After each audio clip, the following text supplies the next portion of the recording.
Hey guys, it's Shay Seeking and I'm here with the video. Today, this video I think is about to be mind blowing.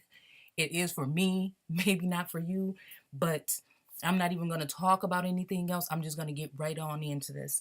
I have this clip here. We're going to watch about 10, please believe me.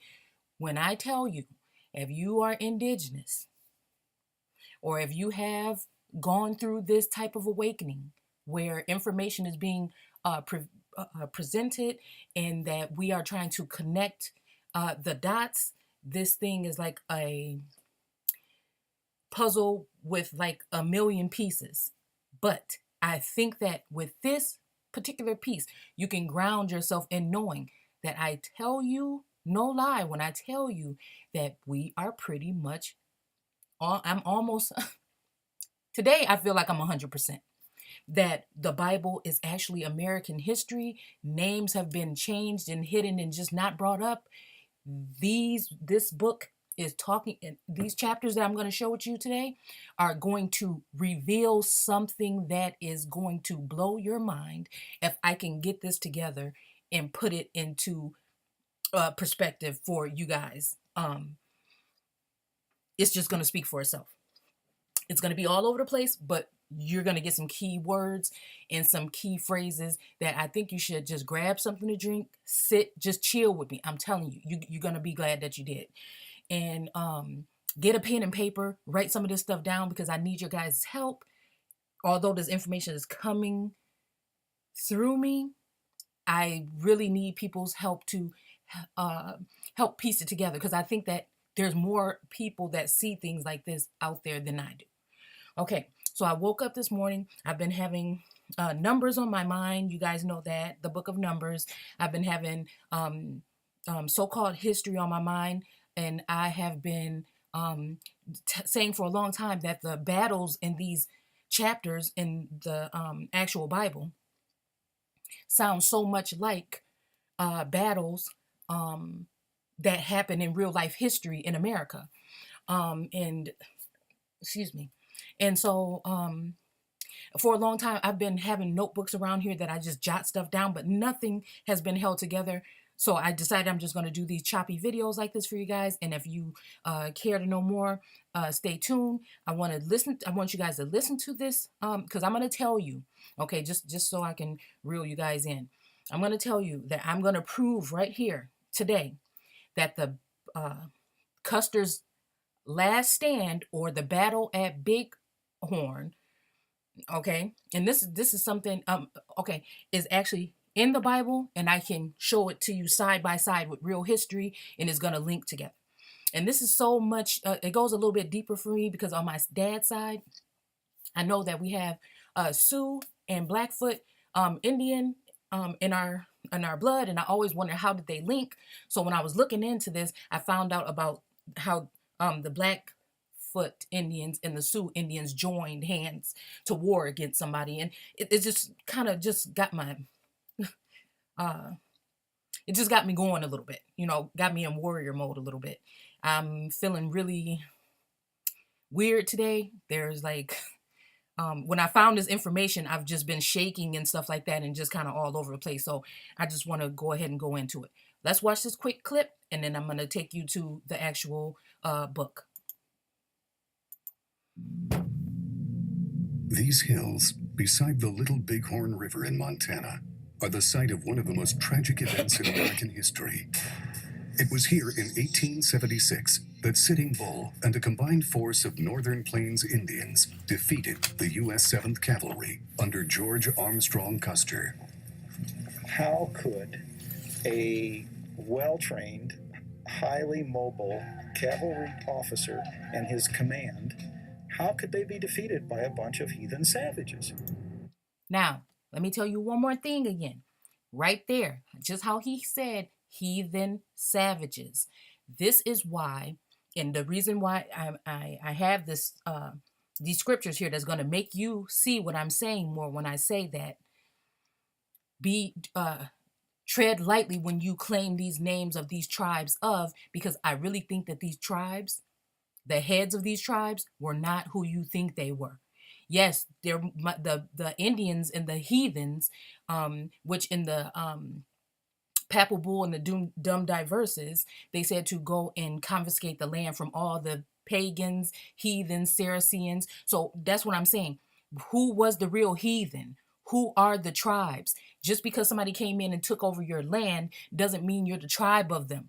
Just like the United States came over, incorporated, okay, the District of Columbia came in and took over so-called America, linked it all to one big landmass and took over it, doesn't mean that there weren't Americans here that don't have to be associated with that corporation.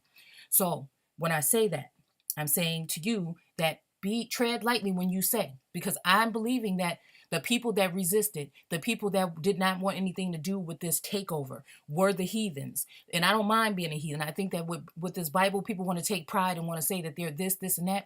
Tread lightly. I'm not telling you what to think. I'm just saying tread lightly, because I'm about to show you something.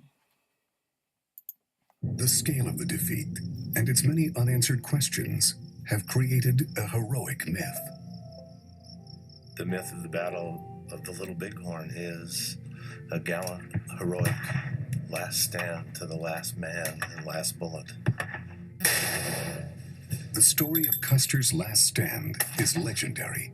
But did it really happen that way? Now, archaeologists, using the forensic skills of a crime scene investigation, have begun to uncover the evidence, revealing what actually occurred at the Battle of the Little Bighorn. This was not the gallant, heroic last stand. This, in fact, was a gruesome, terrible affair.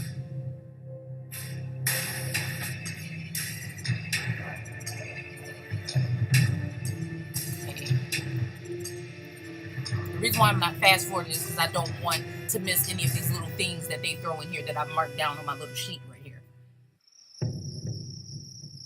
So just please give me the 10 minutes and then I'm going to show you. I'm going to show you. The story of Custer's last stand is legendary. How the 7th Cavalry fought heroically to the last man against a horde of Indian warriors. It's been told and retold in books and films, but it's never been brought to such vivid life as in the annual spectacle staged near the battlefield in Hardin, Montana. In 1876, Custer, a flamboyant hero of the Civil War, was already a celebrity. People like myths.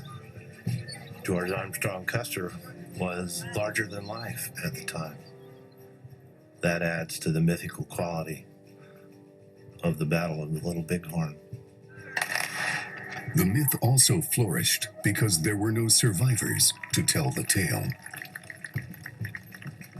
In fact, there was witness testimony. That testimony comes from the oral traditions of the Lakota and the Cheyenne who fought here. Joe Medicine Crow. And another thing I want to point out, because this is starting to tick me off, is the oral traditions of the Native Americans that are there now. Let me tell you. And I think the one thing I didn't do was pull up a picture of the Battle of Bighorn, and I think I'll do that later on. But let me tell you, it just pisses me off because it's like this oral whatever, because they can tell a story of something that happened, maybe not even to, and I'm not saying that none of these people are linked to the actual, because I think they did do breeding in that sense where there was white men that took over tribes and then whatever they may have made it with the original people there to produce offspring and so on and so forth. So I'm not saying that they're not connected to, but I'm trying to say don't leave out the fact that there were dark view people there that died and just cut our story off there. That's what makes me mad, to make it seem like we can't go back into our story and pick and pull apart and show that at least there were darker view people and that we know that we have ties to these people too, even though and they say, oh, well, where's your papers? Where's your this? So what? The government gave you that because they needed you to be the Native Americans, not the original. And that they needed to have somebody stand in between us and the truth. So don't even get it twisted. So there are those that I was reading about it in the Bible the other day that did not mix. There were the children that did not want to mix, and I think that we're talking about so-called black people. We just ended up on a different type of reservation, being pushed out of the South and pushed off of our lands and pushed into hoods and ghettos and different neighborhoods, and now we're going through gentrification. So don't get it twisted. So we don't look at the fact that we're being killed all throughout this whole thing, and that we've lost more people to at the hands of this structure than anything. But let's not even go there. I digress. Stories of the battle firsthand. His grandfather, White Man Runs Him, was one of Custer's Indian White Man scouts Runs Him. who survived the battle by chance. And one thing I want to say, I don't know, I could not slow it down enough to say runs him. Maybe I'll look at it a little bit more, but sounds like the white man runs him. So you just, to me, that's what resonates to me, and that could be something. My grandfather say was such a huge, because look at him now, covering a huge area that no one man is able to see it all. What the Indians did see paints a disturbing picture. They talk of chaos and panic amongst the troopers, with no gallant last stand. But for years, their accounts were discounted as unreliable. For some reason, the white man doesn't like to hear Indians tell it the way it was. Now, science is proving that the Indian stories are closer to the truth than the famous American legend. For thousands of years, Indian tribes rode the northern plains, but by 1876, they were seen as a threat to the opening of the West. A military campaign was launched to force the northern plains Indians onto reservations, but Sioux chief Sitting Bull refused to give up his traditional way of life. Sitting Bull sent word to the various Sioux tribes who were already on the reservation. Come back. Come to my camp for the last big fight. It will be a good day to die. After the battle, horrified comrades found 268 bodies and buried them where they lay. Today, they are commemorated on the only battlefield in the world which marks the places where men died. The Little Bighorn battlefield is unique in one specific way. It has white marble markers that indicate the location men fell in battle. Stick with me, y'all. Stick with me, please. I'm going to show you something. The obvious one that people see is Last Stand Hill, where about 40 odd markers are placed. But as you move across the battlefield, there are a string of them scattered down the line, what we call South Skirmish Line, to Deep Ravine. And then there are just ones that are just scattered randomly, and they may indicate where men had tried to move and escape. Douglas Scott and Richard Fox have spent years investigating the Little Bighorn battlefield. Okay.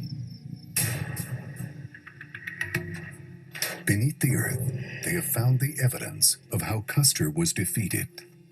A battlefield site is like a crime scene. On the one hand, the material evidence, the bullets, the cartridges, and the eyewitness accounts what the combatants. The ferocity of the battle Massive blunt force trauma provides the first clues to what really happened on the battlefield. To the side of marker 128, we found a burial pit containing most of the skeletal elements of an individual about 19 to 21 years old. The range of injuries on this one trooper reveals the ferocity of the battle. Massive blunt force trauma to the mandible, to the point these teeth were broken in half. Sharp force trauma to the bottom side of the collarbone. And there's Was witness testimony. That testimony comes from the oral traditions of the Lakota and the Cheyenne who fought here.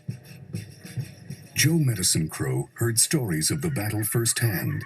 His grandfather, White Man Runs Him, was one of Custer's Indian scouts who survived the battle. Okay, see, I'm sitting here talking about the white man runs him, and I wanted you guys to hear that he was one of the Indian scouts.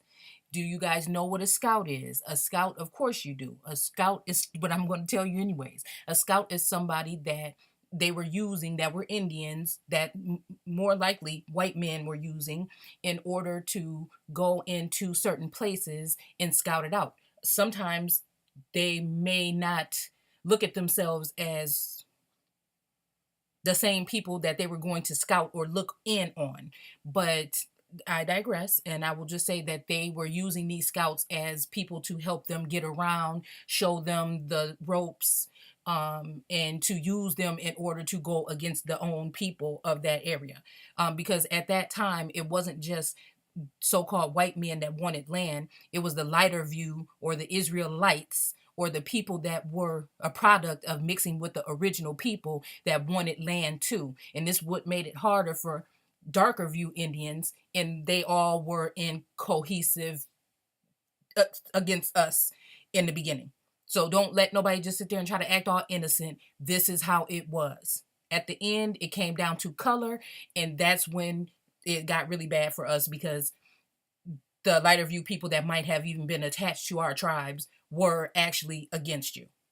So these were scouts, and I'm saying that over and over again because I'm going to show you where I see that exactly right here in this Bible. By chance. With a gut shot. This is a person who died of a gunshot wound to the hip. And we believe him to be Vincent Charlie. When Trooper Charlie was located after the Battle of Little Bighorn, he was found with the wound to his hips and with a stick jammed down his throat. Knowing that's the way he died, we can reasonably conclude this is Vincent Charlie. There are no pictures of Vincent Charlie, so leading forensic artist Betty Pat Gatliff is putting a human face on the past.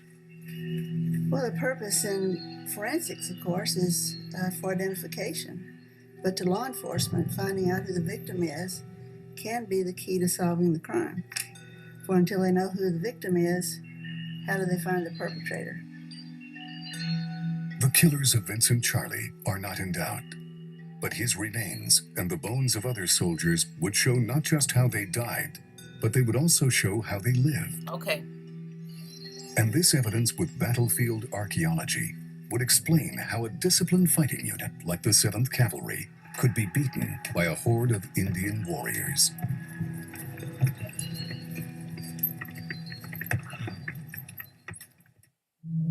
Okay.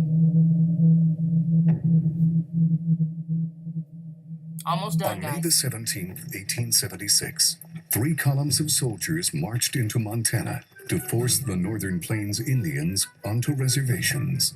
It was the... Okay, these are key markers. I want you guys to remember when I started reading out this scripture that they had sent the three tribes, we can say, or the 3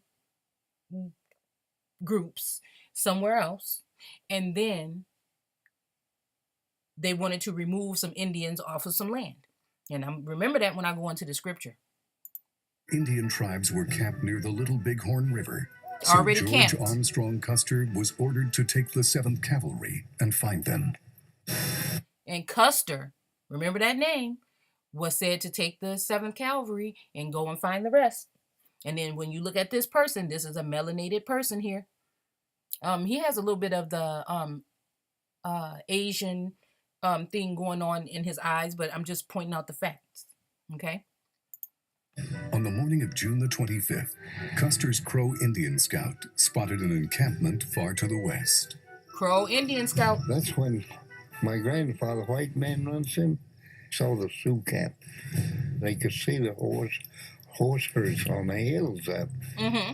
Remember this, y'all? Custer separated his force into 3 battalions. 3. He sent Captain Benteen to close an escape route to the south. He commanded Captain Reno to attack the Indian camp in the Little Bighorn Valley. Mm-hmm. Custer turned north with 210 men. When he reached the crest of the hills, the Indian village was fully revealed. What he saw shocked him. Mm-hmm. Shocked him. Custer looked over there for the first time. Mm-hmm. And his head, face turned white, whiter than ever.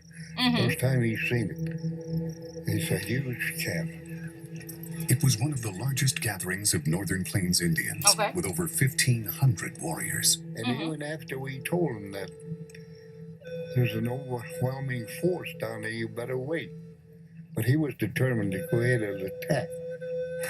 Now, did you just hear what he just said? That somebody told them to wait, but they had an overwhelming feeling to go ahead and attack anyway. Does that sound familiar to you? Maybe in the book of Joshua or in the book of Numbers? Just keep that in mind. That didn't God tell the children of something to go. Just keep it in mind. Sorry, y'all. I'm too excited. Before an Indian counterattack, Custer prepared for action. Mm-hmm. He sent a message recalling Benteen. Then, through his interpreter Mitch Boyer, he told his Indian scouts to leave. So the interpreter, Mitch Boyer, said, "Boys, you're lucky. Get away from here as fast as possible. I'm stuck. I sign up. So I'm going to die with him." Joe Medicine Crow's grandfather, White Man Runs Him, escaped the battle. Interpreter Mitch Boyer faithfully rode with Custer into a valley called Medicine Tail Coulee. Now, when we think about that, White Man Runs Him, left, and he escaped the thing, why would they do that? Would they do that maybe because these scouts, nobody knew that they were using these scouts, or brother were turning against brother in the lands that they shared? So you turned against your brother? That doesn't sound familiar to you? Because a lot of these scouts were from, just like they said, the scout was from the Crow. And he was telling about something about where the Sioux were. So, and he showed them where the camp was and how to get there and everything. So this is a traitor. This is what this is. So no matter how you want to look at it, if his life was in danger, whatever they used over him, they ended up turning him, okay, against his brother. Okay, so let's let it be known that this was going on too. So when you're thinking that these leaders and stuff, think about who they descend from, maybe, that you think are for you, but they've been sitting there having you sitting stagnant with these bull crap stories all this time, and nothing's changed for us. And it was from here that Custer and the 7th Cavalry rode into history and myth. Mm-hmm. But he left behind him a trail of clues, and more Almost than done. 100 years later, archaeologists started picking up that trail. I do recall the very first day, the first hour, in fact, the metal detectors sang. It was one find after another. Right here? Yep. Over the spent cartridge is ejected and falls onto the ground. So Okay. It is marked by the rifling. We don't need any more of this. We don't need any more of this. Now, I have taken, oh my goodness, I need a timer to tell me where I'm at. Just keep this stuff in mind, and I'm going to take you to, y'all see my desktop is a whole total mess. It really is. This is how scatterbrained sometimes I can be when I'm looking into stuff. Okay. Let's see. Okay, so we just went over that little story right there. I'm just going to randomly take you through a couple of little key pointers that I found that made me start looking a little bit more. So it says, as a young man, Sitting Bull became a leader of strong heart warrior. He saw soldiers falling into the Lakota camp like grasshoppers falling from the sky. Anyway, what that made me think of, and I didn't have time to pull it up, is how in military, grasshoppers is what started this whole thing for me. But in the military, how they let the guys down with the parachutes, and they're falling. It reminds me of a scene maybe from a movie or something that I saw that was doing a reenactment of like a old war movie, and how they show all the guys flying out of the sky or whatever. Okay, so where they had joined 3,000 or more Indians who had left reservations. Okay, so I'm just gonna, this stuff it just gotta hit you, you either see it or you don't. Okay, so we're gonna go ahead and look into, let me go ahead and see if I can find where I'm looking into the scriptures. And we're just gonna do quick things, okay? And then I'm doing something on the, let's see, Anayuian Indians, Cherokee, whatever you want to call it, and about how they were tall, or a lot of them were great in stature, or some parts of their story, and I have images and everything to prove what I'm talking about. So when we're talking about this, just keep all this kind of stuff in mind, that is real life. And if you go back and you look at North American giants, there was more giants found in North America, remains and stuff, than anywhere else in the world. So right here it says number 13 and 33. There we saw the Nephilim, or giants, the sons of Anak. So Anak, remember that word, it stuck out to me. Just like the grasshopper story stuck out to me, because I remember reading about Sitting Bull and how he said that they went to war against these people and they looked down or looked up and these people looked like grasshoppers or whatever. And so that brought me into the Bible, into Numbers, where again it says, we were here in our own sight as grasshoppers, and so were we in their sight. And then that's what the guy in that video, it was another video that I think I watched, that said that they looked like grasshoppers. They saw the people that came in that looked like grasshoppers, and they must have looked like grasshoppers to them too. And if you grew up in the 80s or before, maybe, you would know what it looked like when grasshopper season come, because you see them hopping all over the place. But I don't see them rarely anymore, ever. But I know I'm going a little bit rambling, but just remember Anak, remember Custer, remember all these terms that I'm using. And it says the New International Version, we saw the Nephilim there, the descendants of Anak. Come from the Nephilim. So these are the sons. So, okay, so then I might have to say that these are the sons of God, which would be those particular people. And there are some terms in here that's going to reiterate that.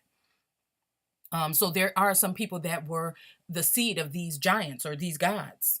And then there was the ones that ended up mixing with man or mankind, which are kind of like the men that came here to seed the place in the first place and come and take the land and the resources. Because we're going to find out in a minute that not only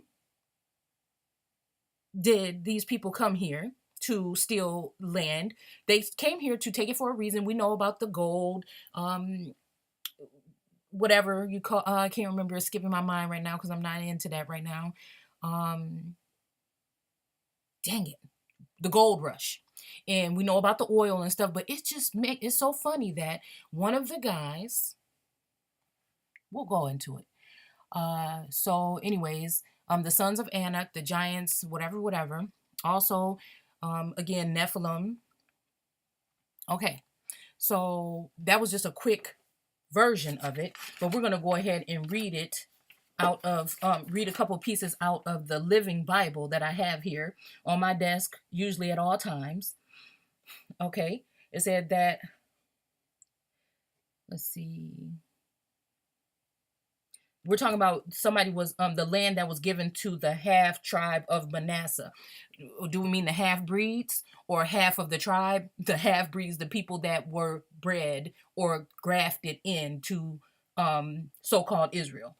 Now it says, Moses had assigned the following territory to the half tribes of Manasseh in proportion to its needs. Their territory extended north from the, you know what, guys, I'm gonna go ahead and split these up into a couple of different videos. So just bear with me. I will be back like right away.